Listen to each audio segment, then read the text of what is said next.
Good evening, I'm Prasad Michael and you're watching Kini News, the show that brings you today's biggest stories. With over 10,000 active COVID-19 cases and a steady daily four-figure increase, Parliament has decided to take preventive measures to protect MPs and the people around them.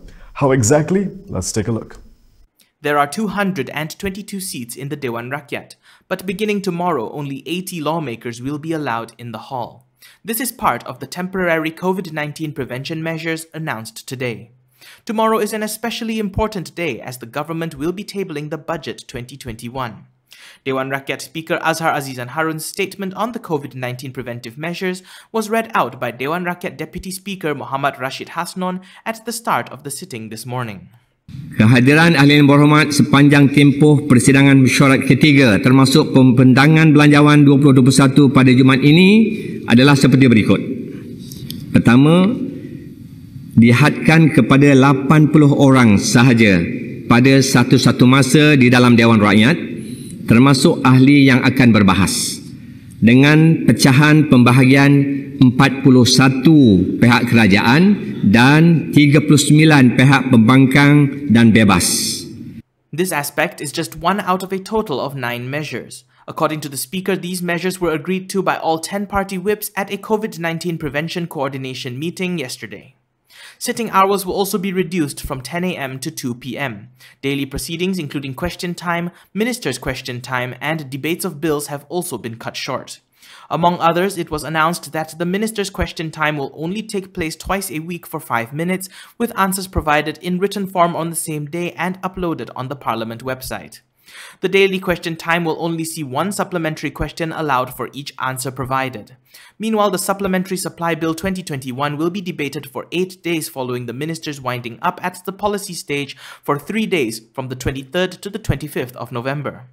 The last 11 days of the sitting have been allocated for debates at the committee stage, and Azhar said the session could be extended for 2 more days on the 16th and 17th of December if needed. The announcement on the limit of MPs got several opposition lawmakers a little worried. However, the Speaker was in the House to clarify on several matters. Dewan Rakyat Speaker Azhar Azizan Harun has clarified that COVID-19 prevention measures limiting the number of MPs permitted to be in the hall will not be enforced during block voting. Kita agree 41-39 ni untuk mencerminkan majoriti di dalam Dewan Rakyat sekarang. Itu semasa kehadiran dan perbahasan saja. Tapi kalau kalau ditakdirkan ada undi belah bahagian, maka kita dah setuju untuk membunyikan loceng 2 minit, ditempohkan lagi 10 minit dan bunyikan loceng lagi 2 minit supaya semua ahli-ahli parlimen yang berada di pekarangan parlimen, sama ada di bangunan mereka tu, dapat datang dan mengundi. So kita tak akan hadkanlah number pengundian kepada 80 orang sahaja, 41 di sini dan 39 ini tak ada. Azhar's response comes after Jelutong MP Arasan Raya questioned the uneven number of 41 government MPs to 39 opposition MPs allowed in the hall. Memang saya tidak mahu membuat sebarang tuduhan, tetapi ia seolah-olah Tuan Speaker jangan salah faham, mengatur bilangan orang-orang yang akan berada dalam Dewan. Sepatutnya saya rasa Tuan Speaker adalah seorang peguam yang terkenal. So saya hanya tidak mahu Tuan Speaker dikritik tanpa sebarang asas. So sebab itu saya ingin tanya, kenapakah tidak 40-40 bagi pihak pembangkang dan pihak kerajaan? Azhar said the number of MPs decided was based on a consensus reached among party whips present during a meeting held yesterday. Sebenarnya ini adalah satu keputusan konsensus antara semua chief whip yang hadir di dalam mesyuarat semalam. Ini konsensus ya, bukan kita undi majoriti ke apa, tak ada. Ini konsensus, nombor 1. Nombor 2, sebenarnya kalau boleh saya berikan sedikit perbincangan yang semasa meeting tu, malah terdapat cadangan cuma 2 person saja dari satu parti yang hadir. 2 MP saja dicadangkan dari tiap-tiap parti yang boleh hadir. Saya yang fight untuk 100 orang. Over 10,000 active cases in total and over 1,000 new cases today. Here's the country's latest COVID-19 situation. The total number of active COVID-19 cases in the country has hit 10,503. This is the highest number of active cases recorded in Malaysia so far. This comes after the Health Ministry reported 1,009 new cases today. Malaysia also reported 6 deaths, with 5 in Sabah and 1 in Selangor. The cumulative death toll for Sabah stands at 143. Sabah has reported 51.6% of the country's total COVID-19 related deaths, which is at 277. Meanwhile, Sabah continues to report the highest number of COVID-19 cases with 564, followed by Selangor with 177 cases. In terms of recoveries, 839 patients were reportedly discharged today. With Deepawali just around the corner, many are probably wondering if they could celebrate it this year. Yes, you can, but like every other festive holiday this year, there will be strict SOPs which must be followed. The government has announced that temples can be visited by Hindu devotees on the first day of Deepawali this year, as the nation continues to battle the spread of COVID-19. However, according to Senior Minister Ismail Sabri Yaakob, this only applies for temples in Recovery Movement Control Order and Conditional Movement Control Zones. Temples in Enhanced Movement Control Order zones will not be allowed to carry out any ceremonies for the holiday. Ismail said the decision was reached following consultation with the National Unity Ministry and Hindu religious leaders. Ismail also added that cross-district, intra-district and cross-state movement will not be permitted for CMCO and EMCO zones. If you're hoping to visit loved ones on Deepawali, you'll also need to be aware of the SOPs put in place. Those living in a landed property will be allowed to host a maximum of 20 guests at a time, but they must be immediate family members. However, this only applies to those living in Recovery Movement Control Order zones. Those in EMCO and CMCO zones will not be allowed to host any guests. Dia ada dua. Kalau PKPD hanya di ahli keluarga di dalam rumah itu sahaja. PKPD. Tapi PKPP ini PKPB ya. PKPB juga tidak dibenarkan daripada luar, ya. For those living in a strata unit in a recovery MCO zone, they will be allowed to host guests based on the size of their respective units. Dengan keluasan yang kurang daripada 1,500 kaki persegi, tidak boleh melebihi 10 orang, dan bagi keluasan ke atas tidak melebihi 15 orang pada satu masa. Ismail added that family members are encouraged to wear face masks, practice physical distancing and use hand sanitizers.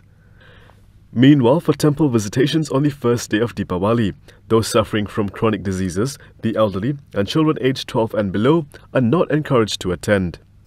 Lawmakers do a lot of travelling. Not only do they frequently visit their constituencies, some of which may even be in a COVID-19 red zone. They also gather in Parliament. Because of this, one MP today asked if they should all be quarantined. With Parliament already taking preventive measures to curb the spread of COVID-19, one member of Parliament today asked the government whether they should go one step further by placing lawmakers in quarantine. Arau MP Shahidan Kasim said this is because certain MPs may be travelling to their constituencies in red zones. Tiap-tiap minggu, ahli Parlimen balik ke kawasan. Ada yang balik ke kawasan merah. Jadi mungkin dia balik, dia bawa penyakit ini ke Parlimen. Dan ada juga kemungkinan dia bawa daripada Parlimen balik ke kawasan dia. Jadi saya nak tanya, apakah kerajaan bercadang untuk mengkarantinkan semua ahli Parlimen di satu tempat yang sama serta diiringi bagi menghadiri Dewan Rakyat selama tempoh persidangan ini berlangsung? Dan adakah kerajaan akan mewajibkan setiap ahli Parlimen dan para petugas untuk menjalankan swab test setiap minggu berbandingkan 2 minggu sekali seperti yang telah disarankan semalam bagi mengelakkan berlakunya kluster baru yang disebut kluster Parlimen? However, according to Minister in the Prime Minister's Department, Muhammad Ridwan Yusof, a quarantine on all MPs will not be necessary because there are SOPs already put in place. Contoh kalau YB Arau masuk ke merah, dia mau keluar merah, kita pastikan beliau ini disaring dan dikarantinkan dan tidak boleh orang kata tu merapatkan kontak-kontak yang lain. Contohnya kalau mau masuk Parlimen, beliau kena menjalani atau YBC kena menjalani swab test, dan hari ini kita telah pun membuat keputusan supaya setiap ahli Parlimen diwajibkan menjalani swab dalam 2 minggu sekali. Terima kasih. The CMCO list continues to grow. Stay tuned to find out if you're affected. The list of areas placed under the Conditional Movement Control Order grew today with the addition of 3 sub-districts. They are Parit Buntar in Perak, Jimah in Port Dickson and Rasau in Terengganu. The 3 sub-districts will be placed under ACMCO for 2 weeks starting November 7th. This was announced by Senior Minister Ismail Sabri Yaakob after it was decided by the National Security Council following a surge in COVID-19 cases in the 3 areas. SOP PKPB sama, ya, tidak ada perbezaan, sama saja, sama di ketiga-tiga kawasan yang saya isytiharkan tadi. Aktiviti sosial yang kita kurangkan, kita sekat, tidak dibenarkan. Aktiviti ekonomi dibenarkan seperti biasa. The decision will affect more than 113,000 residents in the 3 areas. As of November 3rd, Ismail said Jimah saw a total of 11 COVID-19 positive cases, while Parit Buntar recorded a total of 12 cases. As for Rasau, the Health Ministry has conducted nearly 3,000 COVID-19 tests after 25 positive cases were reported there as of November 3rd. Coming up next, how close is Joe Biden from the US presidency?